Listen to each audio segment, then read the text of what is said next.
So hi guys, first of all welcome to my channel Jharkhand lab. तो guys यहाँ पे देखो यार, ये सेकंड वीडियो है अपन लोग का कंप्यूटर साइंस का, ठीक है। फर्स्ट वीडियो अपन लोग यहाँ पे अपलोड मैं कर चुका हूँ, ठीक है। एंड मैं आप लोग को दिखाना चाहूंगा तो इसको कैसे फाइंड करनी है। सो यहाँ पे देखो, वीडियो सेक्शन में आना, अभी यहाँ पे आपको दिख जाएगा, ठीक है।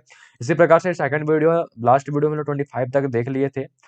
मैं रेकमेंड करूंगा कि आप इस वीडियो को देख लेना, मतलब प्रीवियस वीडियो को, इस वीडियो को आई मीन देख लेना, ठीक है। तो चलो यार 26 से अपन लोग कंटिन्यू करते हैं, ठीक है। तो यहाँ पे देखो, which is most effective while calling in while calling the C++ function, ठीक है। मतलब which is more effective while calling the C++ functions, call by objects, call by pointer, call by value, call by reference। तो यहाँ पे option number D आपका बिल्कुल सही जवाब हो जाएगा, यानी कि कॉल बाय रेफरेंस हो जाएगा, ठीक है। तो यहाँ पे देखो ऑप्शन नंबर डी आपका बिल्कुल सही हो जाएगा। एक्सप्लेनेशन में देख लेते हैं, in call by reference it will just pass the reference. मतलब जो है ना, कॉल बाय रेफरेंस में वो जस्ट पास द रेफरेंस को पास करता है of the memory address of fast value rather than copying the value to new memories, which reduce the overall time of memory use. मतलब जो है ना, यहाँ पे ओवरऑल जो है ना, ये फंक्शन कॉल बाय रेफरेंस करने के बाद मेमोरी का जो टाइम होता है वो कम हो जाता है, ठीक है। उसका एग्जीक्यूशन टाइम या फिर जो भी बोल लो वो कम हो जाता है, ठीक है। मतलब उसका जो है ना, सारी चीजें कम हो जाती हैं। सेकंड यहाँ पे 27 देखो क्या बोला जा रहा है, which will be the output of the following program. मतलब यहाँ पे एक प्रोग्राम दिया हुआ है, H input string string C S string, ठीक है। स्टूडियो यहाँ पे देखो, यहाँ पे ये सारी चीजें दी गई है और यहाँ पे आपसे पूछा जा रहा है कि ये क्या होगा। मतलब जो है ना, यहाँ पे स्लैश जीरो का यूज हुआ है, स्लैश जीरो, ठीक है। तो स्लैश जीरो किस चीज के लिए यूज होता है, आप लोग यहाँ पे एक और क्वेश्चन ऐड ऑन करना चाहूंगा मैं, कि what is the use of slash zero, ठीक है। या फिर आपसे स्लैश ओ भी लिख देगा ना थोड़ा सा, मतलब स्लैश ओ के जैसा भी दिखेगा आपके एग्जाम में, तो उससे घबराना मत, उसको स्लैश जीरो ही मान के चलना। तो वो यहाँ पे क्या ही प्रिंट करेगा, क्योंकि यहाँ पे हेलो स्लैश जीरो वर्ल्ड को यहाँ पे दिखा रहा है। मैं आपको एक बार क्लियर करूँ इसको। तो यहाँ पे देखो क्या है, स्लैश जीरो, ठीक है। तो यहाँ पे देखो हेलो फिर स्लैश जीरो वर्ल्ड लिखा हुआ है, तो एक क्या ही प्रिंट करेगा, हेलो प्रिंट करेगा, वर्ल्ड प्रिंट करेगा, एरर प्रिंट करेगा, हेलो वर्ल्ड प्रिंट करेगा। तो स्लैश जीरो क्यों यूज होता है, स्ट्रिंग टर्मिनेशन के लिए यूज होता है, ठीक है। तो यहाँ पे देखो, यहाँ पे क्या बोला जा रहा है एक्सप्लेनेशन में, वैसे आपका आउटपुट यहाँ पे वन आ जाएगा, क्योंकि स्ट्रिंग टर्मिनेशन में जो है ना, यहाँ के बाद ये स्ट्रिंग टर्मिनेट हो जाएगा, मीन खत्म, कट जाएगा, ठीक है। तो यहाँ पे जब कट जाएगा तो बचेगा सिर्फ हेलो। तो ऑब्वियस सी बात है, हेलो प्रिंट करेगा, ठीक है। तो एक्सप्लेनेशन में देखो क्या बोला है, कैर आर टर्मिनेटेड, ठीक है। कैर जो है ना, आर टर्मिनेटेड, यानी कैर जो यहाँ पे है वो टर्मिनेट कर जाएगा by the slash zero character, so the string hello world will be कटेड down the hello, यानी कि जो है ना, हेलो को कट करके अलग कर देगा एंड वर्ल्ड को अलग कर देगा। तो यहाँ पे जो है ना, वर्ल्ड प्रिंट नहीं होगा, बट बस केवल हेलो प्रिंट हो जाएगा आप लोग का, ठीक है। उसी प्रकार से क्वेश्चन नंबर 28 देखिए, which of the following is used to terminate the function declaration in C plus plus. मतलब जो है ना, which is use to terminate the function declaration in C plus plus, semicolon bracket, ये शायद यहाँ पे square bracket, फिर आप लोग का बिग ब्रैकेट यहाँ पे, फिर ये आप लोग का कॉलन, ठीक है। तो यहाँ पे क्या ही है, तो यहाँ पे जो है ना, या फिर यहाँ से आपसे पूछ सकता है कि लास्ट में जैसे कि C plus plus program ends by, या मतलब सी प्लस प्लस का प्रोग्राम किस चीज से एंड होता है, या फिर कोई सेंटेंस को कैसे एंड करते हैं अपन लोग, कोई प्रोग्राम को कैसे एंड करते हैं, तो ऑब्वियस सी बात है अपन लोग सेमी कॉलन से एंड करते हैं, ठीक है। यहाँ पे क्वेश्चंस पूछने का तरीका अलग है, आपसे क्वेश्चंस वहां पे एग्जाम में अलग तरीके से पूछे जा सकते हैं, ठीक है। तो यहाँ पे सेमी कॉलन इसका सही आंसर हो, सॉरी, यहाँ पे सेमी कॉलन इसका सही आंसर हो जाएगा, इट मीन्स ये वाला, ठीक है। ये कॉलन होता है, आई थिंक अगर मैंने गलत बोला हो तो इसको सही करना, ये कॉलन होता है और ये सेमी कॉलन होता है, ठीक है। तो यहाँ पे देखो ऑप्शन नंबर ए आपका बिल्कुल सही जवाब हो जाएगा, कि यानी कि semicolon use to terminate the function declaration statement in C plus plus. किसी भी फंक्शन या स्टेटमेंट को डिक्लेरेशन करने के लिए या फिर उसको टर्मिनेट करने के लिए अपन लोग यूज करते हैं सेमी कॉलन। जैसे कि मान लो यहाँ पे कोई प्रोग्राम है, ठीक है, तो आप देखो कोई भी यहाँ पे इसको एंड करने के लिए अपन लोग क्या यूज किए हैं, तो सेमी कॉलन का यूज करते हैं। यहाँ पे भी एंड करने के लिए क्या यूज किया, सेमी कॉलन का। यहाँ भी क्या यूज किया, सेमी कॉलन का। यहाँ भी सेमी कॉलन का। तो ऑब्वियस सी बात है, किसी भी प्रोग्राम को एंड करने के लिए अपन लोग सेमी कॉलन का स्टेटमेंट, यहाँ पे किसी फंक्शन डिक्लेरेशन को एंड करने के लिए हम लोग जो है ना, सेमी कॉलन का यूज करते हैं, ठीक है। What will be the output of C plus plus code, यहाँ पे एक कोड लिखा हुआ है, उसका आउटपुट क्या होगा, ठीक है। देखो यहाँ पे कैर है, फिर यहाँ पे सी को हो रहा है, तो यहाँ पे 274 है ना, तो यहाँ पे देखो ये क्या ही पूछा है, आउटपुट, ठीक है।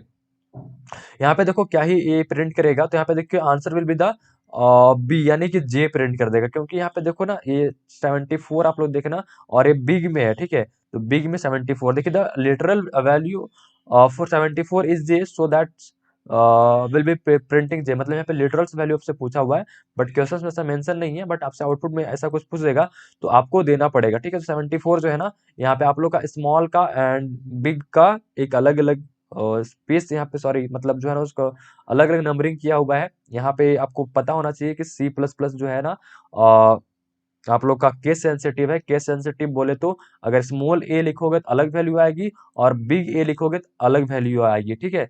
तो सी प्लस प्लस आप लोग का केस सेंसिटिव है। आपसे इस तरह से तरीके से क्वेश्चन पूछा जा सकता है, C plus plus is case sensitive और नॉट, ऐसा भी तो पूछा जा सकता है ना। देन आप वहां पे यस आंसर करोगे, यानी कि सी प्लस प्लस जो है केस सेंसिटिव है, ठीक है। उसी प्रकार से क्वेश्चन नंबर 30 देखिए, what will be the output of the following C plus plus program. यहाँ पे एक प्रोग्राम दिया है, इसका आउटपुट क्या होगा। तो यहाँ पे देखो कंपाइल टाइम एरर।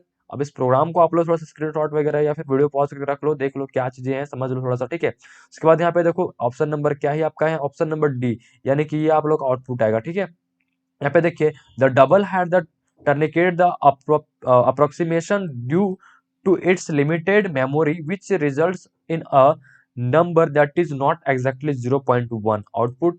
तो ऐसा कुछ आप लोग का आउटपुट आएगा एंड लास्ट में ऐसा आपको आउटपुट मिल जाएगा, ठीक है। तो यहाँ पे which keywords is use to define the macros in C plus plus, which keyword use to define the macros in C plus plus, hash macro, define, hash define, या फिर मैक्रो, या फिर डिफाइन। तो यहाँ पे आपका ऑप्शन नंबर बी बिल्कुल सही जवाब है, यानी कि डिफाइन यूज किया जाता है। तो define is use, define is the keyword that is use to define the macros in C plus plus, ठीक है।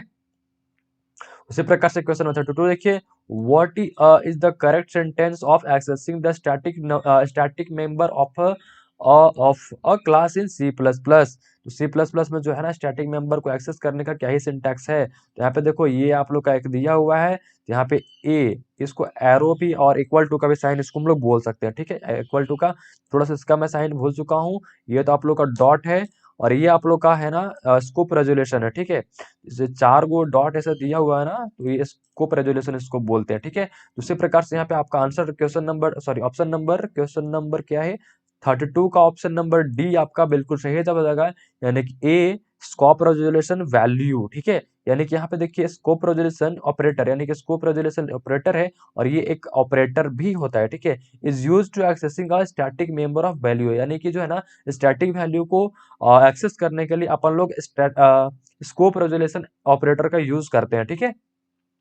33 देखिए, the code, the C plus plus code which cause abnormal termination behavior of a program should be written under, तो catch block, throw, try, finally. तो यहाँ पे किस में लिखते हैं हम लोग, ट्राई ब्लॉक में लिखते हैं, ठीक है। यहाँ पे देखो क्या है, code that leads to abnormal termination of the program should be written under the try block, यानी कि ट्राई ब्लॉक के अंडर में अपन लोग इसको लिखते हैं, ठीक है। उसी प्रकार से 34 देखिए, what is inheritance in C plus plus, driving new classes from existing class, overloading the class with same name, wrapping of data into a single class. मतलब जो इनहेरिटेंस में, what is inheritance in C plus plus, तो इसका जो सही जवाब हो जाएगा ऑप्शन नंबर ए हो जाएगा, यानी कि driving new class from existing class. Inheritance क्या होता है, इनहेरिटेंस का सिंपल सा प्रॉपर्टी है कि मान लो जैसे कि ये एक बेस क्लास हो गया, मतलब मान लो ये पेरेंट क्लास है, ठीक है। यानी कि मान लो पापा है किसी के, ठीक है। इस तरीके से पेरेंट क्लास हो गया, और उसके नीचे हो जाएगा चाइल्ड क्लास, ठीक है। यानी कि ये चाइल्ड क्लास हो गया। तो ये हो गया आपका चाइल्ड क्लास, तो यानी कि ये मान लो इसका एक बेटा या बेटी जो भी इसके बच्चे हैं, ठीक है। ये एग्जांपल रियल लाइफ पे दे रहा हूँ, ठीक है। तो यहाँ पे ये आप लोग का इनहेरिटेंस का होता है, और इनहेरिटेंस का प्रॉपर्टी होता है कि ये जो फादर का कुछ प्रॉपर्टी इनके दोनों बच्चों में भी रहेगा। इट मीन्स की न्यू क्लास को, यानी कि देखो यहाँ पे क्या लिखा, ड्राइविंग न्यू क्लास, तो ये न्यू क्लास ड्राइव हुआ नीचे दो ठो, ठीक है। उसके बाद कहाँ से हुआ, फर्स्ट क्लास, यानी कि एग्जिस्टिंग क्लास, यानी कि पेरेंट क्लास से दो या फिर दो से अधिक यहाँ पे आप लोग का न्यू क्लास ड्राइव होकर के आया है। तो यही इनहेरिटेंस का प्रॉपर्टी है। और यहाँ पे एक और चीज होता है कि जो पेरेंट होता है, पेरेंट क्लास का कुछ प्रॉपर्टी यहाँ पे इन दोनों में सिमिलर होता है, ठीक है।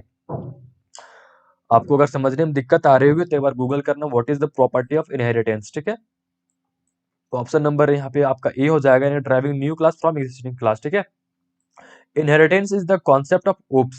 Inheritance is the concept of OOPS in which new classes are derived from existing class. In the order to reduce the properties of class defined earlier. It means कि इनहेरिटेंस जो है ना एक उप्स है, ठीक है, विच इज वो जो है एक न्यू क्लास को ड्राइव करता है एग्जिस्टिंग क्लास से, न्यू क्लास को ड्राइव करता है एग्जिस्टिंग क्लास से to reduce the order of, ये रिड्यूस करता है किसका, properties of classes defined earlier, मतलब जो क्लासेस पहले से डिफाइंड है उनके ऑर्डर्स को रिड्यूस करता है। इसमें ज्यादा प्रोग्राम हम लोग को लिखना नहीं पड़ेगा। जैसे कि मान लो क्या ही एग्जांपल दूं यहाँ पे आप लोग को, कुछ एग्जांपल मेरे दिमाग में आ नहीं रहा है, ठीक है। जैसे कि अगर कुछ एग्जांपल भी दूं, जैसे कि मान लो मैं एक एग्जांपल थोड़ा सा समझाने की कोशिश करता हूँ। जैसे कि मान लो हमें ना एक प्रोग्राम लिखना है, ठीक है, और उसमें 10 टाइम हमें मल्टीप्लिकेशन या फिर 10 टाइम हमें डिवीजन एडिशन करनी है, ठीक है। तो ऐसा पेरेंट्स का मतलब इनहेरिटेंस के प्रॉपर्टी को बना करके हम एक ही प्रोग्राम को बार बार यूज करके,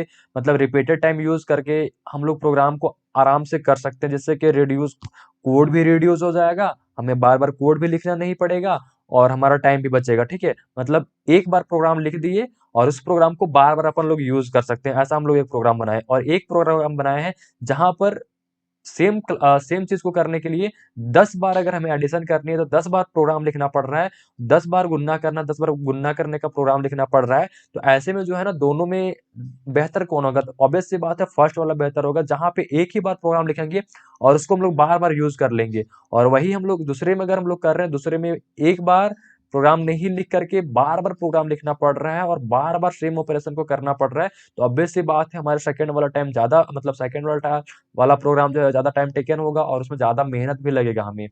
तो जहां पे इनहेरिटेंस का यूज करके हम लोग छोटे से एक चीज को, बड़े से बड़े चीज को एक बार लिख करके फिर उसको बार बार यूज कर सकते हैं, वहीं पर अगर इनहेरिटेंस का हम लोग यूज नहीं करते हैं तो उसी चीज को करने में हमें बहुत ज्यादा मेहनत करना पड़ सकता है, ठीक है। मैं अगर समझा नहीं पाया हूँ तो आप लोग एक बार देख लेना गूगल करके, ठीक है, या फिर यूट्यूब वगैरह आप लोग देख सकते हो। What will be the output of the following code, यहाँ पे एक आउटपुट मतलब कोड दिया हुआ है, इसका आउटपुट क्या ही होगा, तो यहाँ पे आप लोग देख सकते हो क्या ही आप लोग का यूज किया गया है। तो यहाँ पे देखो इसका आउटपुट होगा ना क्या है, 5 है, ठीक है, और a is equals to 5 B float, तो यहाँ पे b का वैल्यू क्या होगा, तो b का वैल्यू जो भी आप लोग का यहाँ पे वैल्यू दिया नहीं हुआ है, ठीक है, तो a का वैल्यू क्या होगा, तो यहाँ पे आप लोग देखो यहाँ पे क्या हो जाएगा आप लोग, ऑप्शन नंबर बी यानी कि 4 और 5 है शायद ना, 45 नहीं 4 और 5 होगा, ये कॉमा ऐसे लगेगा शायद। देखो क्या ही रीजन है, the as integer will be converted to a float while calculating the size, the value of any variable does not modify inside size of operator, hence the value will remain 5। यानी कि जो है ना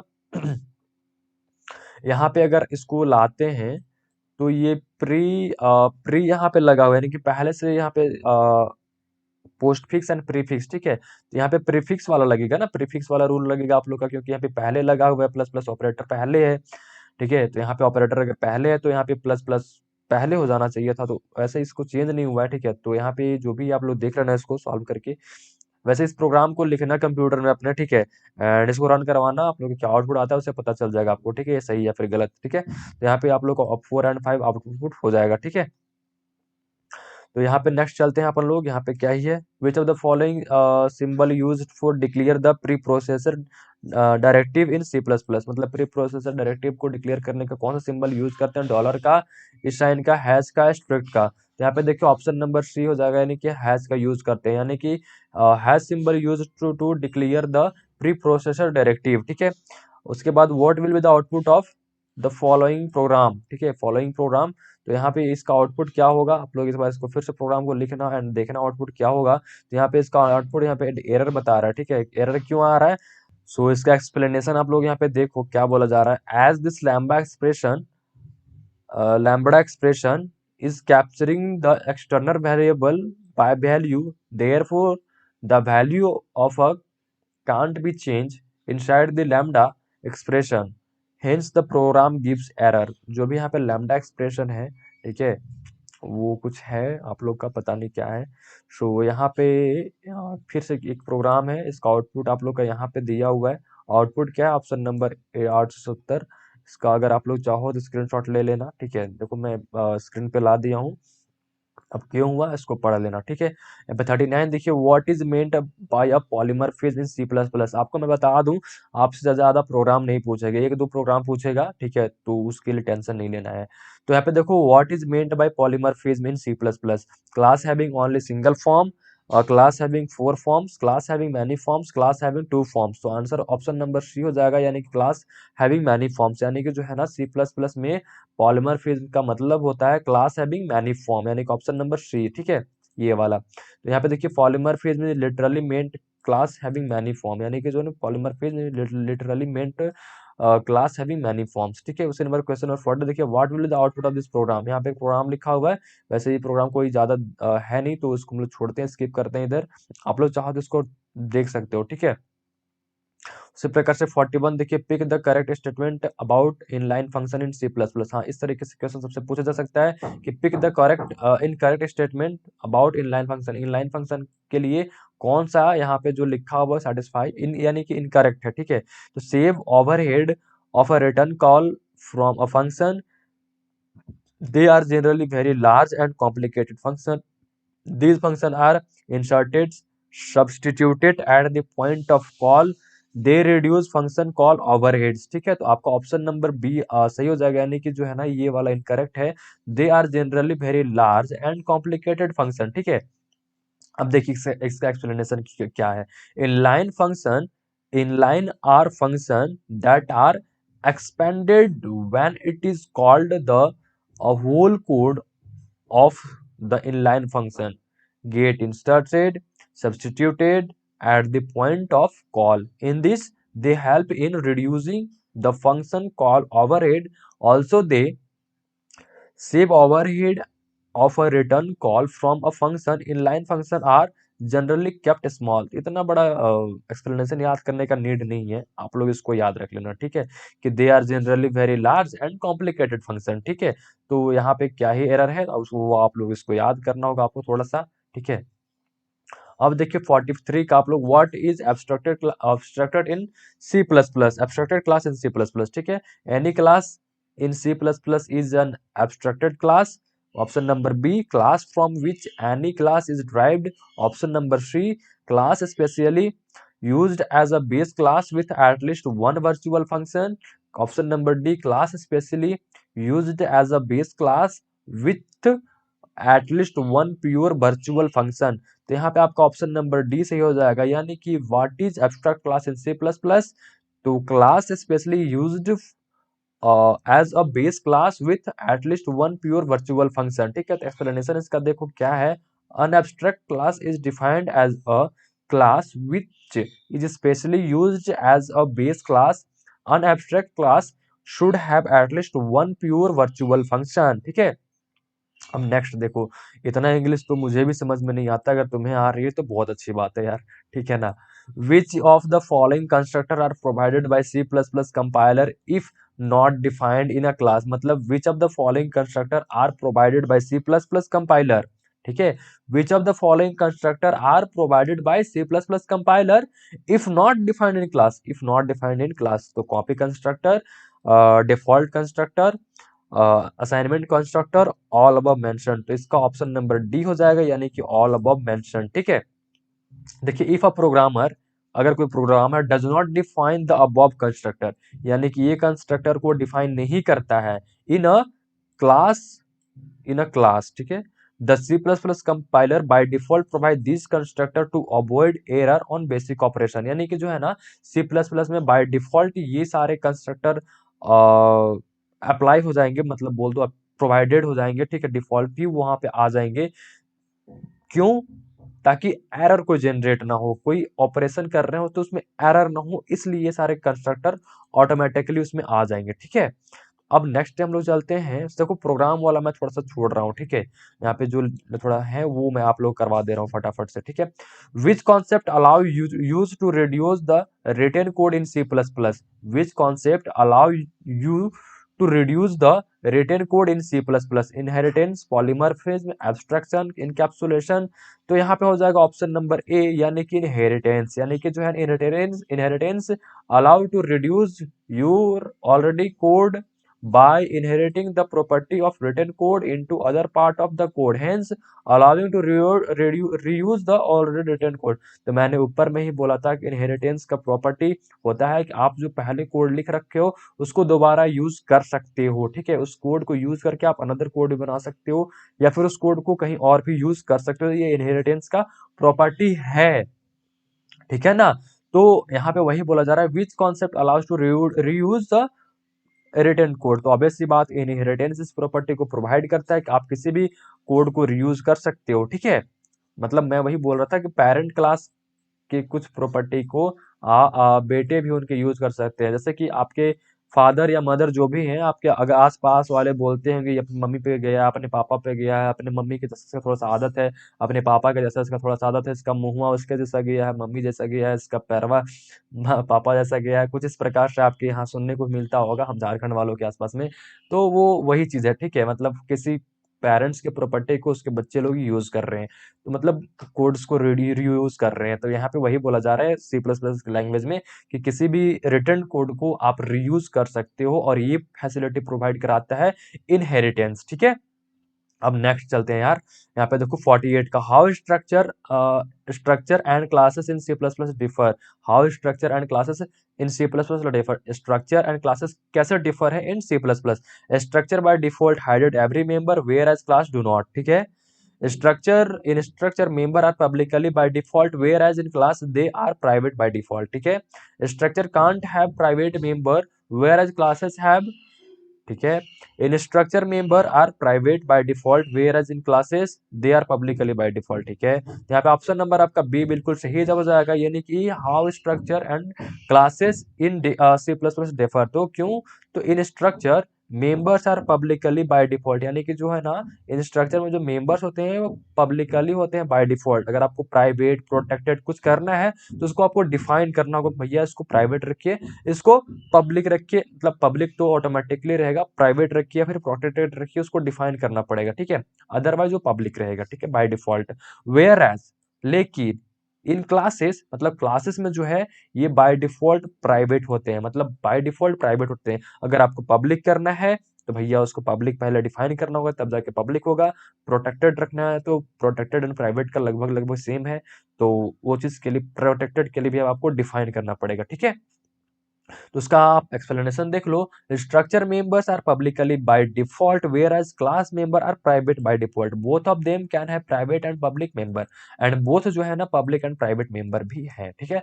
next चलते हैं हम लोग next question की ओर। तो यहाँ पे देखो क्या है 50 में आपका, what is the benefit of C plus plus input output over C input output. मतलब जो है ना क्या डिफरेंट, मतलब क्या बेनिफिट है सी प्लस प्लस के इनपुट आउटपुट से और सी के इनपुट आउटपुट से, मतलब डिफरेंट समझ लो। तो both type safety and exception, ठीक है, both type safety and exception, sequence container exception type safety. तो यहाँ पे आपका जो है ऑप्शन नंबर डी सही हो जाएगा, यानी कि टाइप सेफ्टी हो जाएगा, ठीक है।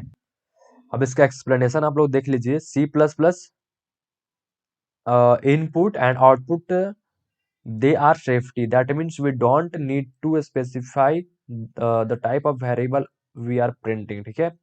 और आप लोग यहाँ पे एग्जांपल में दिया हुआ है in C we need to specify percent D showing that integer will be printed. मतलब जो है परसेंट डी को हम लोग यूज करते हैं इंटीजर को प्रिंट आउट करने के लिए, मतलब हम इंटीजर को प्रिंट कर रहे हैं इसलिए हमें परसेंट डी लगाना पड़ता है बार बार, ठीक है। लेकिन वही सी प्लस प्लस में जो है ना ऐसा कुछ भी हमें लिखने का जरूरत नहीं पड़ता है, हमें सिर्फ सी आउट लिख देंगे तो इसका काम चल जाता है, ठीक है। यहाँ पे सी में देखो कुछ इस प्रकार से प्रिंट करने के लिए लिखना पड़ता है, लेकिन सी आउट सी प्लस प्लस में कुछ इस प्रकार से लिखना पड़ता है। तो ऑब्वियस सी बात है कौन सा बेटर है, तो सी वाला, मतलब सी प्लस प्लस वाला बेटर है। और ये ज्यादा यहाँ पे मतलब आउटपुट के लिए बेटर माना जाता है, क्योंकि यहाँ पे अगर आपको इंट कैर का या फिर और भी कुछ को प्रिंट करवाना है तो उसका यहाँ पे आपको लिखना पड़ेगा। वही सी प्लस प्लस में ऐसा नहीं लिखोगे, ऊपर में केवल डिफाइन कर दोगे तो आपका काम हो जाएगा, ठीक है। तो उसी प्रकार से यहाँ पे देखिए प्रोग्राम यहाँ पे फिर से दिया हुआ है, इसका क्या ही होगा, एरे का प्रोग्राम है तो आई रिकमेंड कि इसका एक बार कर लेना, ठीक है। यहाँ पे मैं प्रोग्राम को एक बार आपको सामने रख दे रहा हूँ। ये रहा, ठीक है। इसको थोड़ा सा जूम आउट कर देते हैं, ठीक है। तो यहाँ पे देख लो, स्क्रीनशॉट ले लेना, ठीक है। अब चलो नेक्स्ट क्वेश्चन की ओर चलते हैं अपन लोग।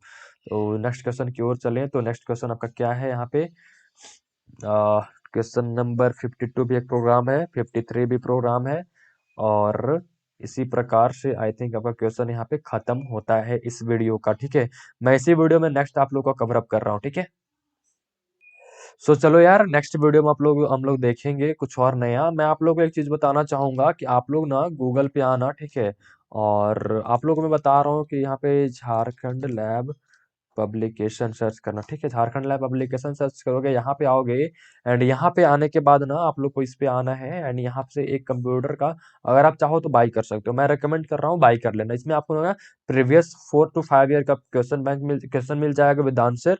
मतलब इसमें जो पिछला साल हुआ था ना, यानी कि 22 में जो पेपर हुआ था, 22 में ही हुआ था ना, तो हाँ 22 या 23 जो भी हुआ था, मतलब 22 में ही हुआ था, तो 22 का पेपर भी इसमें है, वो ले लेना। कुछ नोट्स वगैरह भी मैंने दे रखा है, तो वो ले लेना। इसका प्राइस मैंने ज्यादा नहीं रखा, मात्र 50 रुपीज रखा है यार, तो सपोर्ट करना चाहो तो खरीद सकते हो। अदरवाइज इसमें जो भी क्वेश्चन है ना, वो मैं वीडियोज के थ्रू भी प्रोवाइड करा रहा हूँ, तो उसके लिए टेंशन नहीं लेना। और कंप्यूटर साइंस के लिए बिंदास रहो, ठीक है, एकदम से बिंदास रहो। इसमें भी जो क्वेश्चन मैंने दिया हुआ है ना, वो वीडियोज के थ्रू आ जाएंगे आपके पास, आपको दिखेगा। ठीक है, अगर मैं दिखाना भी चाहूँ तो मैं आपको दिखा सकता हूँ। ठीक है, 1 मिनट वेट करना। तो देख सकते हो यार, यही वाले सारे क्वेश्चंस हैं वहाँ पे, कुछ सब्जेक्टिव है, कुछ ऑब्जेक्टिव हैं। ठीक है, सारा क्वेश्चंस है आपका यहाँ पे। मैं आपको एक बार प्रीव्यू दिखा देता हूँ, क्योंकि अगर कुछ खरीदोगे, मतलब अगर आप बाई करना चाहोगे तो बाई कर सकते हो। इसमें टोटल जो है ना 503 पेज, आप लोग ऊपर में देख सकते हो 503 पेजेस है। मैं इसको ऊपर थोड़ा सा कर देता हूँ आप लोग के लिए। देखो यहाँ पे कुछ नोट्स भी मैंने दे रखा है आप लोग के लिए। ठीक है, ये सब पढ़ोगे तो थोड़ा आप लोग को बेनिफिट हो जाएगा, और कुछ नहीं। और इतना इतना करा पाना एक दिन में तो पॉसिबल मेरे लिए भी नहीं है, और ना ही शायद आपके लिए भी होगा। लेकिन फिर भी अगर ट्राई करोगे तो आप लोग कर सकते हो। यहाँ पे देख सकते हो सारा गेट्स वगैरह चीजों के बारे में भी दिया हुआ है। कुछ चैप्टर वाइज यहाँ पे मैंने क्वेश्चंस भी डाल दिए, ये सारे चैप्टर वाइज आपके क्वेश्चंस है। ठीक है, यहाँ पे देख सकते हो प्रीवियस ईयर का क्वेश्चन पेपर भी है आप लोग का विद आंसर। यहाँ पे कुछ प्रीवियस ईयर का जो भी आपका क्वेश्चन बैंक्स में है, वो सारी चीजें हैं।